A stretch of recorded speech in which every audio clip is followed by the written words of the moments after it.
Equal to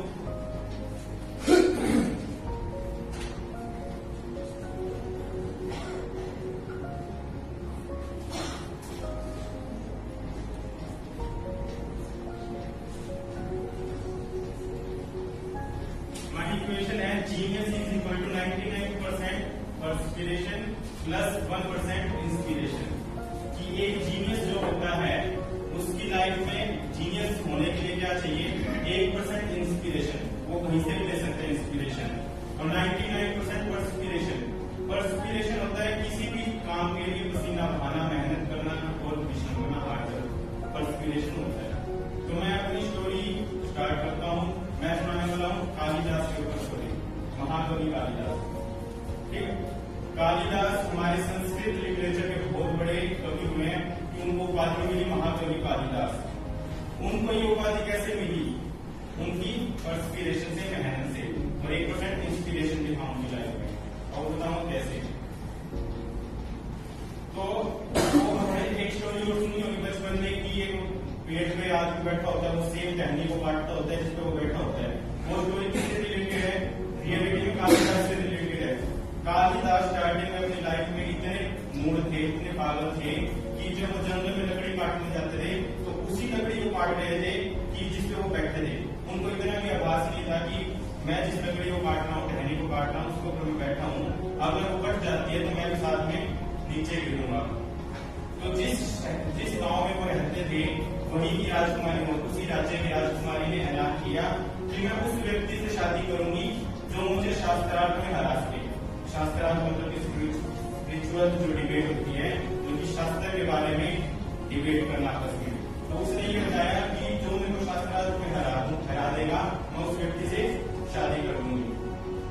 तो बहुत से ज्ञानी पंडित आए जिन्होंने डिबेट में हिस्सा लिया, मगर वो राजकुमारी इतनी ही मतलब ज्ञानी थी कि जितनी पंडित आए सभी को हरा दिया। अब अपनी हार को कौन कबूल करे, सारे पंडित हो गए गुस्सा। अब वो सोचने लगे कि अब इस राजकुमारी को, इस राजकुमारी को कैसे न कैसे हराना है। तो उन्होंने बदला लेने की सोची। बदला लेने के लिए उन्होंने सभी ने मिलकर डिसाइड किया कि हम इसकी शादी ऐसे पागल से करवा देंगे कि इसकी जिंदगी तबाह हो जाए। मतलब ये ज्यादा कह रही है ना कि मेरे को ज्ञानी से शादी करनी है, तो हम इसकी शादी करवाएंगे जिससे, पागल से। अब वो गाँव में भटकने लगे कि ऐसा बंदा ढूंढे कि कौन पागल मिले हमें इतना।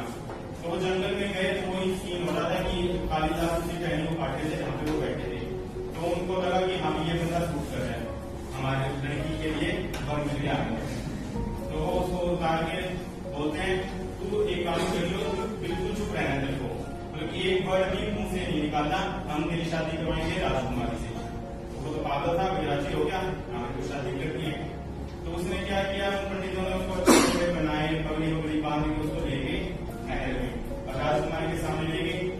राजकुमारी उससे जाके कहते हैं ये बहुत बड़े स्कॉलर है, बहुत बड़े ज्ञानी है, मगर इन्होंने अब क्या कर रखा है, मौन व्रत धारण कर रखा है।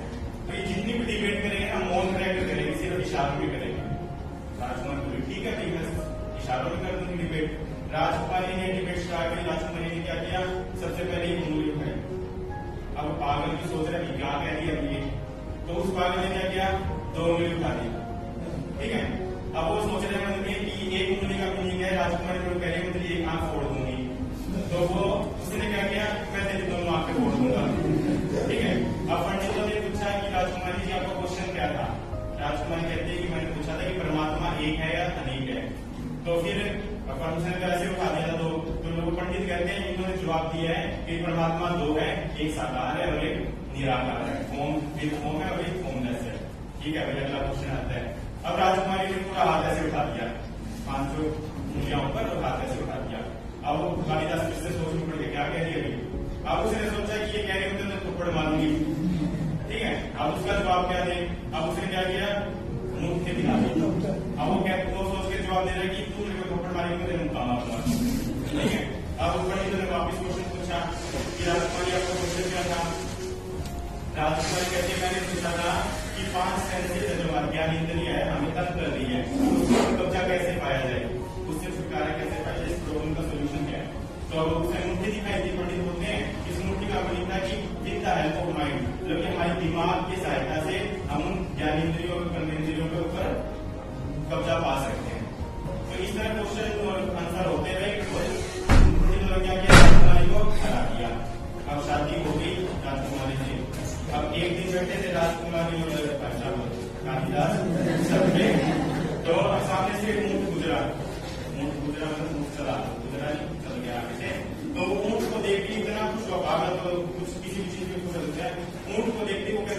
उतरा।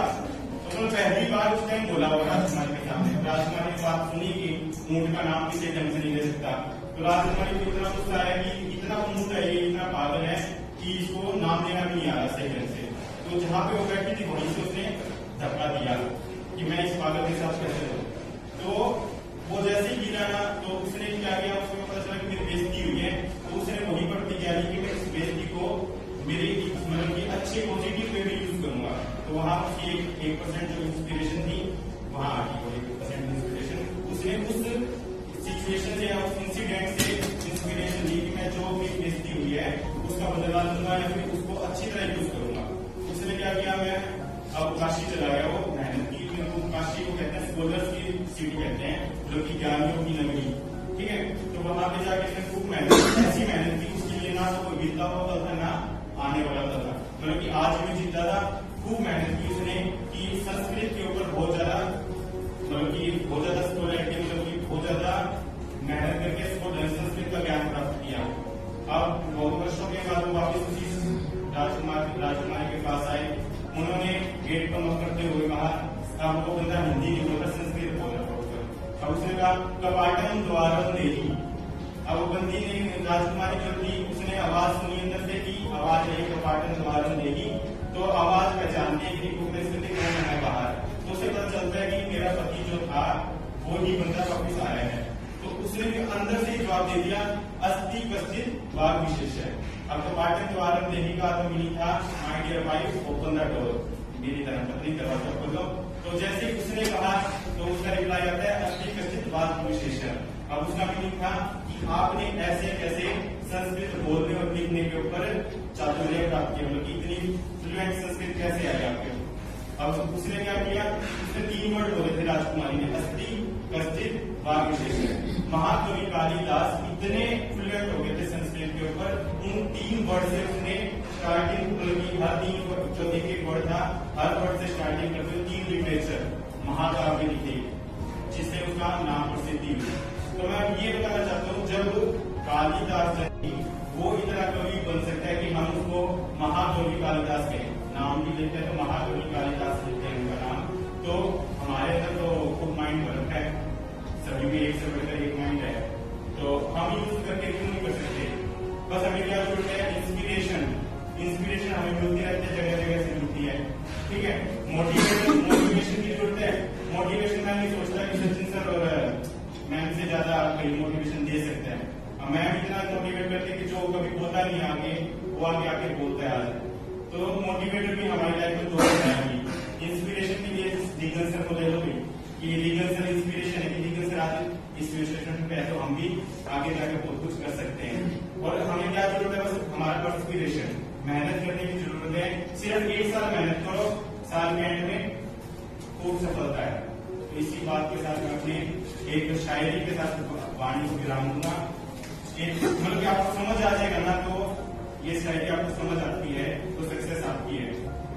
मैंने एक तो वो पहले भी सुनाई है, मंजिल मिल ही जाएगी भटक कर ही सही, मंजिल मिल ही जाएगी भटक कर ही सही, गुमराह तो वो लोग हैं जो घर से निकले ही नहीं। मतलब कि आप मंजिल के लिए निकलो तो सही, चाहे रास्ता पता है चाहे नहीं पता आपको, एक दिन आपको मंजिल जरूर मिलेगी। चाहे आप गलत रास्ते पे जा रहे हो तो भी सही रास्ते पे आके आप मंजिल को जरूर प्राप्त करो।